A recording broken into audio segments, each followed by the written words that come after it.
Welcome back to GlamTalk by GlamGuider, where beauty meets science and confidence meets expertise. No filters, just the truth you need to know to glow from inside out. Today, we are diving into the world of transformations because sometimes skincare alone isn't enough. We need a little extra boost, and that's exactly where cosmetology comes in. But is it always safe? Let's find out with our expert. And to guide us through the myths, facts, and real talks on cosmetic treatments, we have a very special guest with us, a well known dermatologist who has been practicing since 15 plus years right now, Dr. Priti Karde Shringarpure. Thank you. Thank you for inviting me. Would you like to introduce yourself to our audience? Yeah. Hi, I'm Dr. Priti Karde Shringarpure. I'm a dermatologist, cosmetologist, trichologist, pediatric dermatologist, laser and hair transplant surgeon. And I have done my MBBS and DNB in dermatology both from Mumbai. And I'm practicing in Mumbai for more than 15 years. So, Doctor, let's quickly dive into our first segment, which is about unveiling cosmetology. So, when we hear about cosmetology, most of us think about fillers or surgery. So, the very basic question, what does cosmetology actually mean? So, cosmetology is a broad term. So, cosmetology means to look good. So then the main doctor who will treat cosmetology will be who will treat the skin and the hair. Okay. So the doctor who treats the skin and hair is a dermatologist who's also a cosmetologist. So in skin and hair, so whatever is the treatments and the medications and all that treatment is done by a dermatologist. But sometimes a plastic surgeon also comes in the role in cosmetology. So, for example, you can say yesterday I had a patient, she had a birthmark. So, the birthmark was there all over her face. It was including the neck till the chest and also the lips. So, the lips were swollen because of the birthmark. So, now the two doctors who will come into picture will be a dermatologist and a plastic surgeon. So, the dermatologist will treat her for the laser treatment for her birthmark, and the lip surgery, which will be a cosmetic surgery, will be done by a plastic surgeon. So anything which is related to a surgery, a cosmetic surgery will be done by a plastic surgeon, and non-invasive or non-surgical treatments will be done by a dermatologist. So actually, you raised a very good point here. I have seen many people, they are confused between when to visit a dermatologist, when to visit a cosmetologist, and even a plastic surgeon. How does a person differentiate between these? Okay. So a dermatologist and a cosmetologist goes hands in hand. So you cannot treat cosmetic concerns without being a dermatologist. Now suppose somebody is having acne. So dermatologist will treat the acne, and then left behind is the scars and pigmentation, which is a cosmetic concern. So that goes in cosmetology. If a cosmetologist is treating without medication, then there is no point. You are just treating the scars and the pigmentation. But the acne should also be treated, because then again new acne will come, there will be new pigmentation, new scarring. So dermatology and cosmetology goes hand in hand. There is no, you cannot, cut in between, or you can just split in between. Okay, you are a dermatologist, you are a cosmetologist. No. And a plastic surgeon is where the cosmetic surgeries are there. For example, if a person, like yesterday I had a patient, so she had a birthmark. Along with the swelling of the lip, the birthmark was involving her lip, and the lip was swollen. It was pretty swollen. So then that surgery will be done by a plastic surgeon, and the laser treatment will be done by a dermatologist. And also plastic surgeons, they also do the uplifting surgeries, like the anti-aging surgeries. So wherever the proper, like the nose resurfacing or the ear surgery. So what most of the celebrities, they do all the cosmetic surgery, that is done by a plastic surgeon. And the non-surgical treatments is done by a dermatologist. Also, many patients believe that cosmetic treatments is equal to perfection. So, how do you help your patients achieve a natural look? Giving a natural look by the treatments. So it all again depends how the skin quality is, what kind of a patient profile it is, whether it is a male, it is a female. So suppose if there is any skin concerns, like any acne is there, pigmentation is there. So first I would like to treat whatever is skin concern. And coming to the perfection, we'll try to give a natural look is by various medications, and if any treatments are required like chemical peels, lasers. And then coming to a perfection is whatever the procedure is done, like whatever the treatment is done, I think I should do it to some 70-80%, because you never know, any person can have any reaction or any side effects of the new treatment, because every individual is different, every body is different. So coming to the perfection is, I think, some 10 to 20% of the treatment we should do it as a touch up after a 1 week or so that there is a perfection and a natural look for the treatment. So people should opt for a natural look more than a perfect look for that matter. Yeah, as we all know, nobody is perfect. So when it comes to treatments, there is a treatment known as hydrofacial. Is this treatment really useful for our skin, or are we just addicted to some temporary glow? Yes, it is definitely helpful, but the results are short. So they are not the long lasting results. So whenever you want an instant glow, you have a party, you have a wedding, you have a family function, then this is the right treatment. So hydrofacial is basically, there is cleansing and then there is incorporation of certain medications into your skin. So that causes immediate, gives a very good hydration, and it gives a plumpy look, so your skin looks very good and youthful and glowing. So then this treatment, as I said, is like whenever there is any function or you want to look your best. But again, the treatment, the results last for around a month, so you have to do the consecutive sittings every month as a maintenance along with your skincare routine. So it's a temporary glow kind of a It's a temporary. Okay, so let's dive into our second segment, which is about Indian beauty concerns and trends. So, one of the biggest concern in India today is hair fall and thinning. With various treatments like PRP, stem cell therapy, how do you decide which one is right for which person? So, Kushi, whenever a patient of hair loss comes to me, so I have to see some few things. According to that, I have to decide which treatment I have to give. So, depends on what type of the hair loss, whether the patient is a male or the female, and the age of the patient. Then also depending on the patient's lifestyle and how is the food intake, how is the sleep. Then what is the stress factor? So there are stress factors can be in the form of physical as well as mental, or any kind of surgeries, whether any kind of surgery had been happened in the past.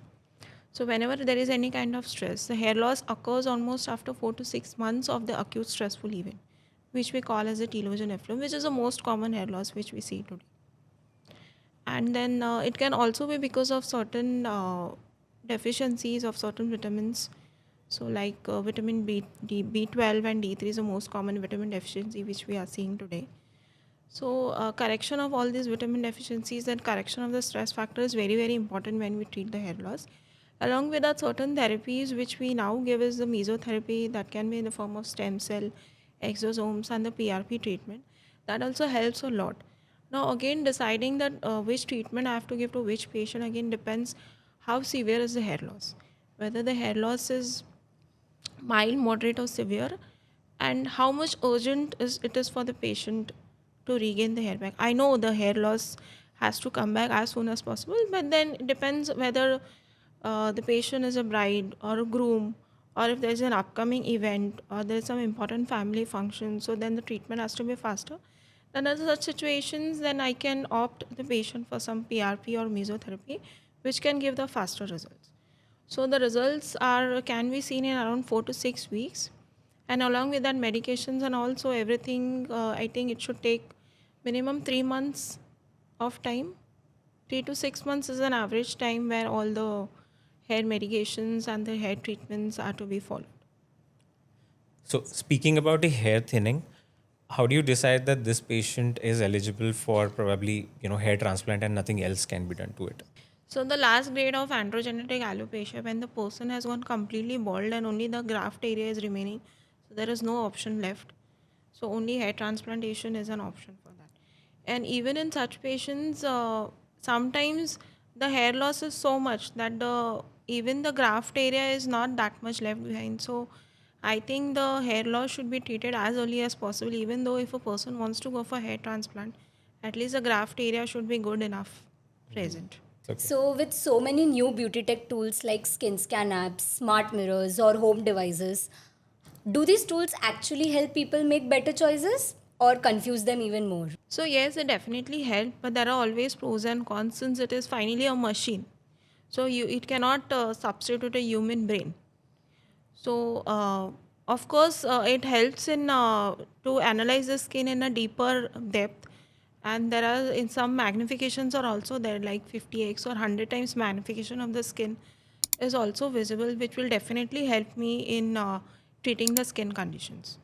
And in line with that, we are also launching an AI tool which will analyze your skin, and it will provide you with a deep reports of what can be your routines, what you can follow and all. And plus it also gives a kind of product recommendation depending upon your skin types and skin problems. So doctor, how can someone with a tight budget make sure that whatever treatments that they're getting are safe? So, safe treatment is always to a dermatologist by a good skin analysis. So, the analysis of the skin is very, very important whenever I start any treatment. And if the pocket is a little tight, then I would opt for a basic skincare routine and, if possible, chemical peeling and a carbon laser, which is not too costly treatments, and it can give a good skin result also. So, doctor, with that, we enter our third segment, which is science behind beauty innovations. Botox and fillers are very common, right? What are the safer options there in the market, and what people actually miss out when it comes to risk analysis of them? So the safer options for Botox and fillers is there are new medications, new peptides have come, which is commonly called as topical Botox. Hmm. So that is a really good product who doesn't want to go for injectable Botox or fillers. Okay. But per se, what is the actual indication of Botox and fillers is again person to person. Now, if there are static lines or dynamic lines, so again it depends. If the lines are static, then you have to go for Botox because then static lines are not going to go by any other treatment. And fillers again, if you want to, you know, take care of your nasolabial folds or take care of your lip lines, so again filler is a very good option for that. So other options, as I said, is one peptide topical cream which has come. That is we call as topical Botox. And other options you can try for HIFU treatment or micro needling, and to some extent chemical peels. And again, it depends on the type of lines or wrinkles or how much is the age of the patient, like how much is the aging of the patient, or how much is the skin damage. It all depends on that. We have also heard about collagen boosters, skin boosters, and even mesotherapy. How all they work and how long do the results stay? So, collagen boosters are certain medications in the form of tablets or powder, so which initiate or stimulate the collagen production in the skin, and they cause a good effect to the skin, like taking care of your lines, renovating your skin, boosting your skin in that ways. And skin boosters are we incorporate a large amount of hyaluronic acid. Now, hyaluronic acid is a natural content which is present in the second layer of your skin, which is responsible for your refreshment, which is responsible for your skin glow, which is responsible for the skin tightening. So, large amounts of that is injected in skin boosters, and it gives an immediate glow to your skin.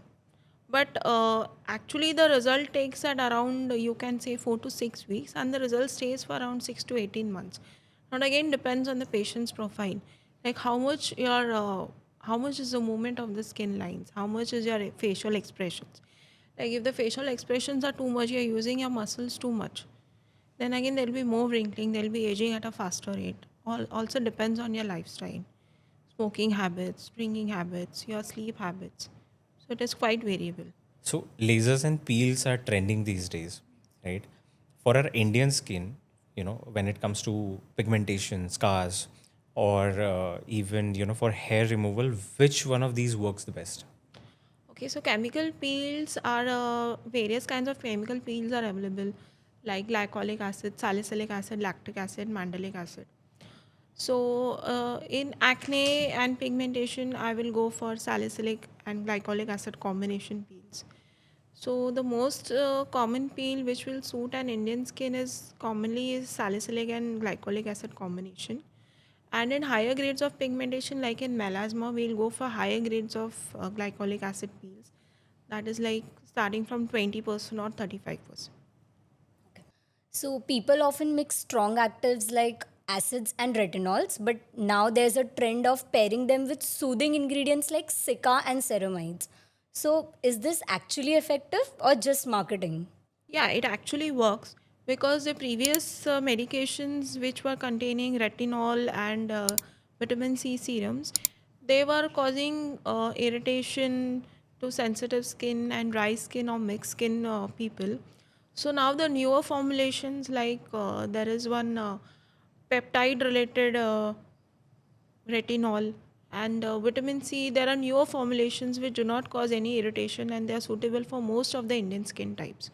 So yes, they're actually a boon for our Indian skin. So, if you have to choose one innovative treatment for skincare, which you find, to be the safe and effective one, which would that be? So I think one innovation I like is India glazer, in which I like is the carbon peel, which is commonly known as carbon laser or Hollywood facial also. So it takes care of the pigmentation, the acne scars as well, and there is no downtime, and it is very good for the pocket. So, with that, we enter into our next segment, which is factor cap. Um, all the previous segments were a little bit, serious ones. This is a little bit entertainment kind of. Okay. And basically, in this segment, what you have to do is we will be telling you some statements, and you have to basically, with a short explanation, you have to say whether it is a true or a false. I'll start with the first one. IV glutathione drips can safely brighten your skin. They do brighten your skin, but they are not that safe. It is actually not FDA approved because IV glutathiones have been given to many reactions in. There are many reported cases as well. Some can get anaphylactic reactions as well. So then, better if I want to give glutathione to my patient, I'll better give in the oral and topical formula. Getting Botox in your 20s helps prevent wrinkles later. Yes, they do in some extent. Now, in early 20s, there are two types of wrinkles. One is the static wrinkles and one is the dynamic wrinkles. So the dynamic ones is the one when we give expressions or whatever the lines are seen, that is dynamic wrinkles. So yes, in early 20s to a some extent, they paralyze your muscles and to a some extent they can delay your anti-aging treatments. Doing a chemical peel every week gives glowing skin faster. No, chemical peelings treatments are to be gapped as a session of 2 to 3 weeks because there is exfoliation after chemical peels. So either the exfoliation is visible like the skin is peeling and it is visible to everybody, or it could be microscopic. So which at least takes a week for the skin to recover after peeling. So the session gap should be at least 2 to 3 weeks, not less than that. At home, microneedling rollers are safe to use daily. No, microneedling are not safe to use at daily because firstly you don't know what size you have to take, although they are easily available on the online sites. And secondly, sterility is a problem because once you use them, you cannot reuse because it will get infected. Once you start the microneedling treatment and then you don't sterilize it in a good way, then and you reuse again, there's going to be infection and there's going to be folliculitis. So it is not advisable to do it at home. More active ingredients means faster results. No, it is not exactly like that because in all the formulations or the topical medications which we give, there is two or three other main components, and there are rest components are like the stabilizers or certain ingredients are there as a siders. So not necessary that there are too many ingredients should give you better results. Too many ingredients can also cause you side effects. The skincare, which are termed natural, are these chemical free and safer? So not necessarily. Chemical free means what is recommended is sulfate and paraben free, because these are quite irritants to the skin. And now of late the new products also contain some plant products, but not necessarily the plant products cannot cause any reaction. For example, some kinds of mineral oils can also cause some kind of irritation in sensitive skin. So it is not always true. Sleep masks are better than night creams for hydration. Yes, definitely, because sleep masks, they release some small quantities of the active ingredients which is required for the skincare in small amounts throughout the night, and they give results in a faster way. So that is required when we want the faster results. And the night creams, which can be used as a maintenance, so that whatever results is we have got by the sleep mask, they can be maintained by the night creams. Once you start injectables, you have to keep doing them forever. So, not necessarily. It again depends on the patient's profile. Now, suppose if the facial expressions are used too much, so a Botox usually injection, the result lasts for 6 months. But the facial expressions, if they are too much, then again the Botox requirement can be early. Or if again it is a cosmetic thing, so if the person says no, no, I'm okay with my lines and I'm fine with it, then you don't need to do it. The same thing is with the fillers. Fillers, we usually redo it in an average of 1 year. Let's dive in into our fifth segment. This segment is dedicated to all the questions that we have gathered from our community. So basically, we have got these questions from our Instagram DMs or from the FAQ section. So we just wanted your take on these personal experiences. My skin is sensitive and I have patchy pigmentation. I see clinics offering DNA facials, NED treatments, etc., which are safe and effective in my case. So, for a sensitive skin, if there is a patchy pigmentation, firstly, DNA treatment is not going to be effective, because DNA treatment is basically for skin boosting and for rejuvenation of the skin. So, in pigmentation, first of all, the most important will be a sunscreen and some anti pigmentation cream, which will take care of the existing pigmentation. And to order any procedures is chemical peels and a NDR glazer. I have a wedding in 3 months. I don't have a wedding. There's this patient to have a wedding. Okay. So I have a wedding in 3 months, want glow, but don't want damage. What cosmetic steps are safe just before the wedding and what should I avoid? Okay, so 3 months time is a little less. Ideally, the time is 6 months. But what steps should be taken is a skin good care regimen should be followed, whatever is prescribed by the dermatologist. And secondly, whenever there is a makeup trial, now depends whether the face is having any acne pigmentation or no. If there is an acne prone skin or if it is a sensitive skin, then ideally that part should be taken care of before doing that, the bridal makeup or the what is a test makeup that has to be done.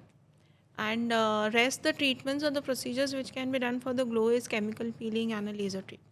Many beauty influencers use strong actives plus gadgets. Is combining them safe? If someone has barrier issues, how to ramp up carefully?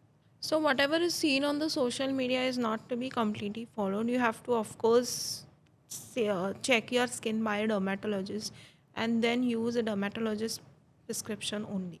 Everyone says laser hair reduction is permanent, but I see hair coming back after a few months. Is that normal or is the treatment not working properly? So most probably the treatment has not worked properly. Now depends which device has been used. So there are certain, the ideal laser hair reduction machine is the diode laser, which is FDA approved. So there are other machines also which do not take care of the hair reduction to a successful way. So if those machines are used, or the second reason, if there is any hormonal imbalance like PCOD, so if there is hirsutism and it has not been treated, then the hair reduction will not be that optimum. So, doctor, thank you so very much for walking us through the science, the trends, and the safe side of cosmetic beauty. To all our listeners, your skin and body deserves care, not hype. So ask questions, choose safety, and aim for enhancement and not perfection. And if you like this episode, do follow us and share your thoughts on our Instagram page at GlamGuider Official and send us your questions which we may accommodate into our next podcast. This is GlamTalk by GlamGuider. Honest beauty, honest conversations. Until next time, stay glowing, stay guided. So, as a cosmetologist, I get so many people like men, women, young age, old age people. They get so lost to what kind of skin products they use. So, GlamGuider has a community page. They have smart product recommendations. They have an accurate ingredient checker, and they have great deals and coupons. So, which will make a individual person to make the exact choice of what product they want. So, this is the kind of platform I would like to recommend. Thank you.